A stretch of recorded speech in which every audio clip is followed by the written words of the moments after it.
Alright, so this one technically eclipses $15, but I think you're going to be happy about the results.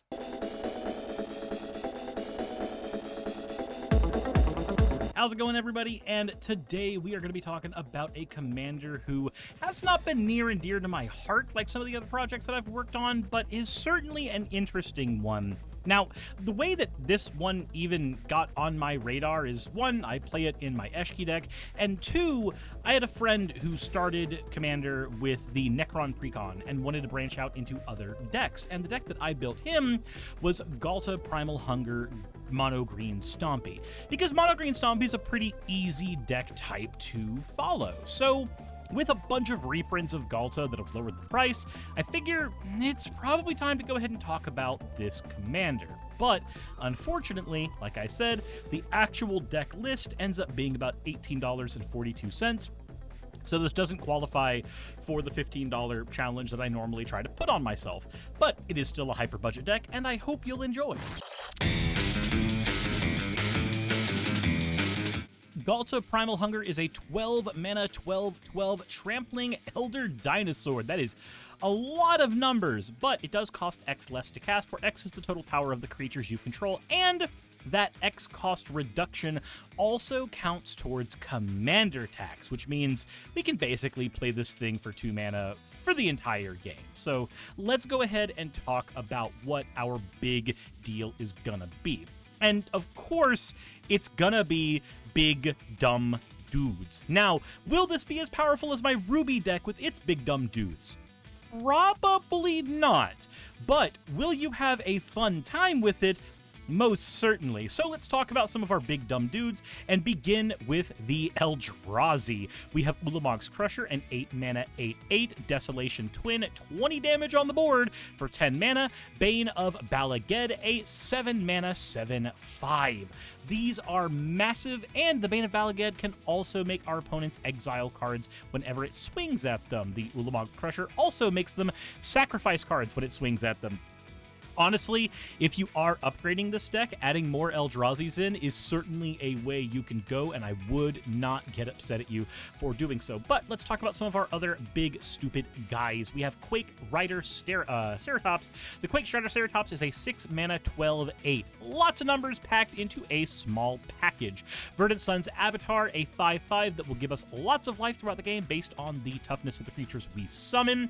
Giant Ataphage, which summons more Giant Ataphages when the Giant Ataphages Giant Ataface your opponents. Then we have Mana Gorger Hydra, a trampling 1/1 that gains a 1/1 counter every time a player casts a spell, so it gets pretty big pretty quickly. Crash of Rhino Beetles, which becomes a 15/15 trampler for 5, so long as we have 10 or more lands. Terra Stomper, a 6 mana 8/8 that can't be countered and has trample. Colossal Rattleworm, a 4 mana 6/5 that can exile itself from your graveyard to ramp if you need to. Then we have the Hydra Broodmaster, a 7/7 for 6 that we can sink a lot of mana into late game to turn into an army of powerful Hydras. And Tangle Weave Armor. This one is one of my favorite additions to the deck. It is a living weapon card for 4 that creates a token with 0 power and 0 toughness, but it equips to a creature, giving it XX, where X is the greatest mana value among our commanders. So this means that we will, for 4 mana, create a 12/12 token, effectively. And when they kill the token, we can equip this to our commander, making our commander a 24/24 trampler that is able to kill anybody on the board in a single swing of its mighty tail. But we do have a problem, and that is that we are Mono Green Stompy without a lot of ways to give our creatures haste. So let's go ahead and add in a few haste enablers in equipment. First of all, Fleet Feather Sandals, Cloak of the Bat, and Strider Harness. All of these add haste and flying to our commander. Well, rather, the Strider Harness gives just haste, but the Cloak of the Bat and the Fleet Feather Sandals give haste and flying to whichever creature we attach them to, making it very easy for our creatures to get in there and do lots of damage. But that's not the only way we'll be granting haste to our board. We have Ulvenwald Oddity, which has trample and haste in its own right, but can flip over to the Ulvenwald Behemoth that can give all of our creatures 1/1 and trample and haste. Surrak Hunt Collar is another one of our Anthem creatures that can give a single creature haste so long as we have 8 or more power on the board. And Raise Forerunners gives all of our creatures 2/2 and vigilance and trample until end of turn. Thunderfoot Baloth Baloth gives them all 2/2 and trample. Goreclaw, Terror of Qualsisma discounts the costs of our creatures and also lets all of our creatures get trample until end of turn if they swing, and Aggressive Mammoth can give all of our creatures trample as well. So we are lording out haste and trample and selectively gluing flying on to some of our creatures, which can be useful not only for attacking but also for blocking. We're also going to have one more type of card, and those are going to be token producers, Verdant Force and Rampaging Baloth, respectively. The Baloth will make a 4/4 green beast every time we play a land, and the Verdant Force will make a 1/1 every single upkeep, so 4 1/1s every turn cycle. This card is just overly powerful whenever we have things like Thunderfoot Baloth or Endrace Forerunners. It lets it be a very good way to finish games, and otherwise they're just 1/1 blockers that can block our opponents when they are amassing large boards as well. And that does it for the deck's core strategy. We are playing a very simple strat of getting big dumb dudes on the board and punching our opponents in the gonads until they come out their nose. So, let's go ahead and talk about drawing cards so we can get all the good cardboard in our hands. We are going to be running a 10-card draw package, and we're going to be focusing mostly on cards that are able to recur and draw more cards over time. There are a couple cards that don't do that, and we'll get those out of the way first. Harmonize, we are mono green, so running a Harmonize is not the worst thing in the world, and a Return of the Wild Speaker, which draws us cards equal to the biggest non-human on our board. Then we have Colossal Majesty, which is just a Phyrexian Arena for big creatures, drawing us a card every turn. Keeper of Fables draws us a card when non-human creatures punch our opponents. Garruk's Up Leader and Garruk's Uprising and Primordial Sage all draw us cards when we summon creature spells. Lifecrafter Bestiary draws us cards if we spend a mana into it and lets us get good card selection with Scry every turn. And Overwhelming Instinct will draw us a card every time we swing with 3 or more of our big dumb dudes. Not a whole lot of intricacy to the draw package. We just want to make sure that we are able to keep fueled up with lots of punishment. That all said, let's go ahead and talk about the next section, which is removal. For the removal package, we are running a couple board wipes and 12 dedicated removal spells, and where we are able to get them, we are making sure that our removal spells are also big dumb dudes like Woodfall Primus that can blow up any non-creature permanent. Terastodon, which can blow up to 3 non-creature permanents, replacing them with itty-bitty elephants that we don't care about. Cleanup Crew, which is a 6/6, which can also blow up an artifact, an enchantment, or get rid of a card in a graveyard, or give us life in a pinch. These are our big creatures that do controlling effects, but we are also going to be running Bite Down and Ram Through, so we have some fight and damage spells. Scavenging Ooze to give us access to removing players' graveyards out of the way. Return to Nature so that we can blow up artifacts or enchantments, along with Insidious Fungus and Canker Bloom, which do the same thing. And a Spinning Wheel Kick, which we can use to get a pseudo board wipe off of a big dumb dude. Then we have 2 more interesting cards. Storm the Citadel gives our whole board 2/2, meaning it works really well with a couple of token producers in the deck, but anytime any of our creatures deal combat damage to a player the turn we cast this, we get to get rid of a enchantment or an artifact they control. This also works if we hit planeswalkers. So we can use this to just devastate an enchantress's board if they don't flat out die when we punch them. Maybe swing a single creature in at the person who has a ghostly prison or a propaganda, get rid of that propaganda to make open the way for more punching in the future. Then you can run a choose your weapon in here, which can be a sniper shot to any creature with flying, but this is also an oops, I win card when we need it to be. Yes, getting rid of a flyer is the primary reason this is in the deck, but sometimes Ghalta needs to hit somebody for 24 and take them out of the game instantly, and this is what this is going to accomplish for us. Then for our board wipes, we are going to be running an Ezre's Predation, which makes a bunch of 4/4 green Phyrexian tokens, which get to fight everything on our opponent's board, and these, of course, have stupendous synergy with certain cards that are in our deck. Say you make a bunch of these tokens during the same turn that you have a Thunderfoot Baloth out or an Ulvenwald Behemoth's backside. Those tokens are coming out bigger than the card lists them as, and they are still going to be able to punch our opponents for lots of damage. Then we have the Oblivion Stone, which can get rid of all non-land permanents on the board. A fantastic card. I love jamming into decks that otherwise struggle with good board wipes, because you just spend 8 mana when you cast it and wipe everything out, and then look at your opponents and say, that's right, I don't care about your Planeswalkers or your enchantments or your Soul Rings. They're all gone. And that does it for the deck's removal package. You should be able to keep a board somewhat clean so that you can punch people in the spleen. So let's go ahead and get into the last package, which is, of course, our mana. And we are a green deck, so we have to have lots of ways to produce that. We're going to be running a fairly dense 14-card ramp package to make up for how much shit we have to summon in this deck. And let's start with the 2-mana All-Stars, the Rampant Growth, the Sakura Tribe Elder.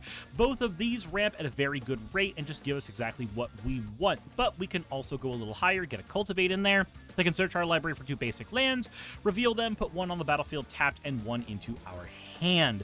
During the early turns, we can also play Wild Growth on turn 1 for a bit of quick ramp, or a Search for Tomorrow Suspended, which will also give us a good bit of ramp.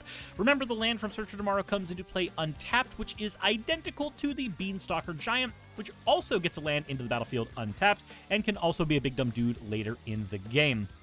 To rip some more lands out of the deck, let's use Clifftop Lookout, because you can get any land from the deck, and Wood Elves that gets an untapped forest out of the deck, which can be incredibly helpful when we need to keep pace with our opponents. A Heaped Harvest can give us access to 2 lands out of the deck over the course of 2 turns, or 1 big turn if you have the mana to spend on it, and an Elysian Cartolid is a 2-mana creature that can tap for 2 mana as long as we meet its requirements of having a big dude on the board. Then, let's toss in Vastwood Surge, Migration Path, Map the Frontier, and Explosive Vegetation, as these all can get 2 lands out of the deck at once, and our deck is fairly costly in the mana area, so let's go ahead and make sure that we are able to get those cards out ASAP. Then, for the lands, we are going to be running 22 forests, but a lot of utility lands. Let's go ahead and start out with one that you need to understand one of the strategies behind, Desert of the Indomitable. Now, this is, in fact, just a decent land for most decks that are worried about mana clogging. It can cycle itself away to draw a card, but do remember that we're also running the Colossal Rattle Worm, so we can rip that desert out of the deck if we need, so long as the Rattle Worm is in our graveyard. So, there are times where that is going to be a prudent strategy to lean on. But it's not the only land we have with cycling. We also have Tranquil Thicket and Slippery Karst, which also have cycling, which we can use to get cards out of our deck if we are mana flooded. Let's also run a Mosswort Bridge to play cards for free when we need them, Pit of Offerings to get rid of cards out of a graveyard as we need, Bonder's Enclave, and Arch of Orzatka, which will allow us to draw cards late in the game so long as we have the board state that these require. Field of Ruin, which I'm not big on, but apparently Demolition Field is 50 fucking cents, and I've already gone really over budget, so we're going to be running a Field of Ruin for now, and a Volatile Fault as ways to get rid of problematic lands. This deck is weak to Glacial Chasm, so make sure you can get rid of it. And then let's add some ramping lands like Blighted Woodland and Myriad Landscape, so our lands can ramp us late in the game. And, you know what? Why not? This is one of the few decks I can justify putting in good old Temple of the False God. I hate this card. This card is terrible. There are a handful of decks I like jamming it in, though, because it's really freaking funny. So, yeah, Temple of the False God is here to give us a little bit of extra ramp when we need it. Ominous Cemetery is also here so that we have some removal in our land zone, and Rogue's Passage is here to make sure that Ghalta can go in and do damage to somebody without being screwed with. And finally, Cactus Preserve, another desert that we can fetch out of our deck. A Cactus Preserve is an interesting card that can not only give us 1 mana of any type of land we control can produce, so green, but if we pay 3 mana until end of turn, this becomes an XX plant, which has the greatest mana value among our commanders. So the Cactus Preserve animates itself into a 12/12 creature that gets to punch anybody in the throat for like just bigly oodles of damage. This thing can do lots and lots of damage if it is not taken care of, and we can grant it trample with our deck, so this thing can be an alternate win con if all else fails. Big Cactus Preserve gets big cactus damage as we shove a big cactus up somebody's rectum.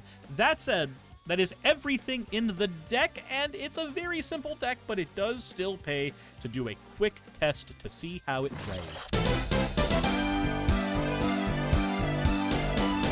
If I'm being perfectly honest, I would not accept any hand in this deck that did not contain some ramp spells and a decent bit of lands. And this hand has 4 lands, 2 ramp spells, and a Garruk's Pack Leader.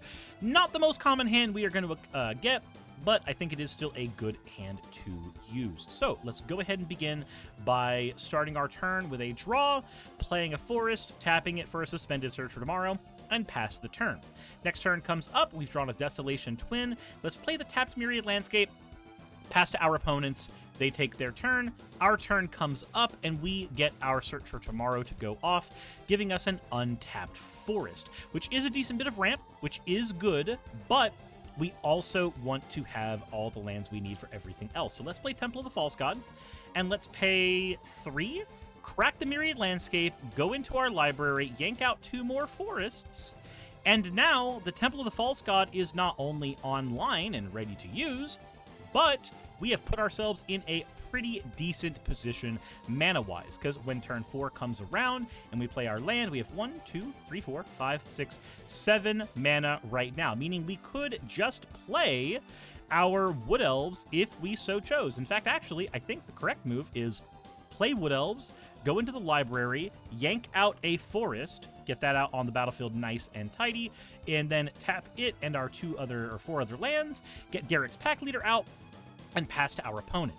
This puts us in a very good position because when turn 5 comes around, we get to play Wild Growth, and we get to go 1, 2, 3, 4, 5, 6. Here is Aggressive Mammoth. And now that Aggressive Mammoth has come onto the board, so that's been 1, 2, 3, 4, 5, 6. Sorry. 1, 2, 3, 4, 5, 6. Aggressive Mammoth comes out. We get to draw a card, and then we have all the cards needed to play our Ghalta Primal Hunger on turn 5, drawing yet another card. So, our entire board has Trample. When we play our Big Dumb Dudes, we will be able to draw cards, and of course, we have our commander out and ready to do some massive damage. Hell, let's go ahead and cause some damage on the next turn. So we have 1, 2, 3, 4, 5, 6, 7, 8, 9. We have 9 mana available. And since we have 9 mana available, come on, 1, 2, 3, 4, 5, 6, 7, 8, 1, 2, 3, 4, 5, 6, 7, 8, 9, 10. 10 mana available. I thought I miscounted things last turn. Let's go ahead and just do something funny. Let's go ahead and play Desolation Twin. Everything gets tapped. Desolation Twin comes out. We get the token copy of Desolation Twin. I mean, it's just another 10/10 Eldrazi. They both have Trample because of the Aggressive Mammoth, and they both meet the requirements for Garruk's Pack Leader, so we get to draw multiple cards off that. Now we get to punch somebody for 12 in the face with Ghalta, and when our next turn comes around, we can punch people with the Desolation Twins and Ghalta and just keep on stomping people down. And if anybody has a board state that we're worried about, we're going to pay 1, 2, 3, 4, 1, 2, 2, 3, 4. Yep. We're going to pay 4 mana. We're going to play Spinning Wheel Kick. 4 into the X, so technically we've spent more than 4 into the X, and we're going to Spinning Wheel Kick a bunch of things. Ghalta just kicked a bunch of people in the throat, hurting them, and we have hit somebody for 40 damage. Then on our next turn, we can just do the same thing, take 40 damage, whomever you are, and let's set up the next win con just in case it's needed. 1, 2, 3, 4, 5, 6. Hydra Broodmaster. Let's use Bite Down to get rid of an opponent's card. We get to draw a card because of the Hydra Broodmaster coming out. And let's go ahead and then spend 1, 2, 3. Clifftop Lookout, getting a land from the top of our deck. Man, I would have really liked to have that Endrace Forerunners, but Desert of the Indomitable comes out. Not what I would have preferred. And assuming that we have not just won the game off of this, let's do this. 1, 2, 3, 4, 5, 6, 7, 8, 9, 10, 11. We pay 11 into Hydra Broodmaster, letting us Monstrosity X. So this will add 5 1/1 counters onto the Hydra Broodmaster, and then it will create 5 Hydras that are all 5 5s. And now that these Hydras are out, we also get to draw 1, 2, 3, 4, 5 for every. We get to draw 1 for every single Hydra that we shat out. And let's see here. Did we already play a land for turn? I think, yeah, we did play a land for turn. So we can't just give things haste, but we can swing with the board we have and punch somebody for 52 with 25 damage available in blockers in case they are needed. Very simple strategy, very stompy, very unga bunga.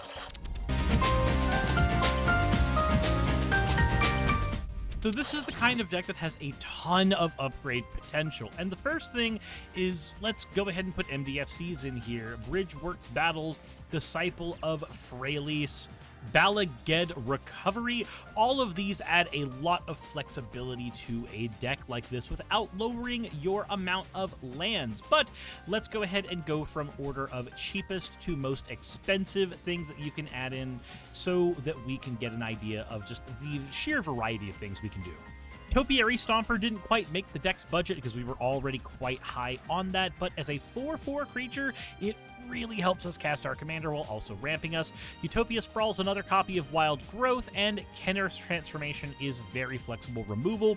Ronis's Monument is one of the best green ramp spells we have access to because it also lets us lord trampling around to things. Rishkar's Expertise will allow us to draw lots of cards and even cast things for free afterwards. Majestic Genesis in a deck like this is kind of nutty. Reveal the top X of your library where X is the greatest mana value, so 12 of our commanders, and then put any number of those permanents onto the battlefield. So this is just a 8 mana vomit a ton of cards out card. Unnatural Growth makes our big dudes even bigger. Kogla has a fight and enchantment removal ability, which are great. Garrett Primal Hunter is a super strong draw spell in the deck. Gigantosaurus is just such a funny card. 5 mana for a 10/10. I don't care that nothing's written on it. O'Hare Chasm is an incredibly stompy card that ramps us, gets new creatures out, and is hard to kill because it'll just turn into a land after it dies. Silverback Elder gives us really repeatable enchantment removal. Surrak and Goreclaw lords haste and trample to our board, which is great. Heroic Intervention protects our board if it gets too clogged up and our opponents try to wipe us. Fanatic of Ronus is one of the best ramp spells we can have in Green Stompy. Zopadral, Hunger Dominus is another copy of Unnatural Growth, but of course more expensive. Ghalta, Stampede Tyrant is to our hand what Majestic Genesis is to our deck. Play it, vomit everything out, have a great time. Tribute to the World Tree is getting really expensive, Jesus, but it does give us really, really good draw power. Nykthos, Shrine to Nyx lets us pay for our overcosted big dumb dudes, because we do have lots of things with high devotion rates like Silverback Elder, Kogla, the Unnatural Growth, the Gigantosaurus. And finally, you know what? Let's just dwarf everything with a freaking Great Henge. You could upgrade the entire deck for less than the cost of a Great Henge. But I mean, I gotta talk about it. This is the first time I'm gonna talk about Great Henge. This is one of the few decks I think it actually would go really, really well in, and actually justify its cost. I'm just kidding. Nothing justifies a card being $65 fucking dollars. This is why I make $15 decks. Holy fucking shit. Anyway, that's it for me. I hope you guys did enjoy this deck. I enjoyed making it, and I really, really like stompy strategies. They are fun, they are simple, they bring me back to my days playing Yu-Gi-Oh! Where we just played good stuff piles and called it a format. I adore these kinds of decks, almost as much as I enjoy stun decks in that game, which are just control decks here. It's surprising that my favorite color combination is Sultai, and, you know, not Esper of all things. That all said, if you guys did enjoy, maybe go ahead and follow me over on Blue Sky, where I talk about projects that I'm going to be doing. Maybe follow this channel, subscribe to it. I'd really appreciate it if you did. And hell, let other people know that like playing on a budget. If they have other channels they want to look at, that's entirely fine. But like maybe shill mine, I'd be definitely indebted to you if you did. I'd appreciate it. And also, I do have a Patreon you can support me directly on if you'd like. I do deck upgrades on Patreon if you want to submit a deck list to me on there. Check out my fourth wall if you want to support me directly that way. And I also stream every Monday through Thursday. And I'm recording this at 6 p.m. because I'm going to be getting to stream here in a second. But I do stream Mondays through Thursday, and I do hope you follow me over on Twitch. That all said, thank you very much for being here. Thank you for watching. And as always, everybody, insert end to video tagline here. Hey, thanks for making it to the end of the video. I really could not do any of this without all of you. Those of you watching, and especially those of you who support me on Patreon. I wanted to go ahead and take a minute to thank all of you who do that, because with YouTube being what it is these days, I really cannot do this full time without the support from each and every one of you. Those people would be Red Joker, Purple Poundini, Jemshin, Britzkrieg, Jupe the Malignant, Michael, Ravalern, Mabbity Babbity, Astral Frontier, Tales of Atonement, Nixie Chan, Kiri Artemis, Victorian Alchemist, I'm not saying the last part of that, and you know that, Leela Ururaka, Arcton Arclacier, Kiratorian, Dren Hadamata, Jordan M, John L, Lord Bleck, Smiling Game Master, and Fireshard. Thank you so very much. But since you're here, why not go ahead and try watching another one? There should be one that's on the screen right now. And if you are a patron of mine, I wanted to go ahead and thank you again for all of your support. There is still a video you could press though, if you'd like. I would appreciate it just a little bit.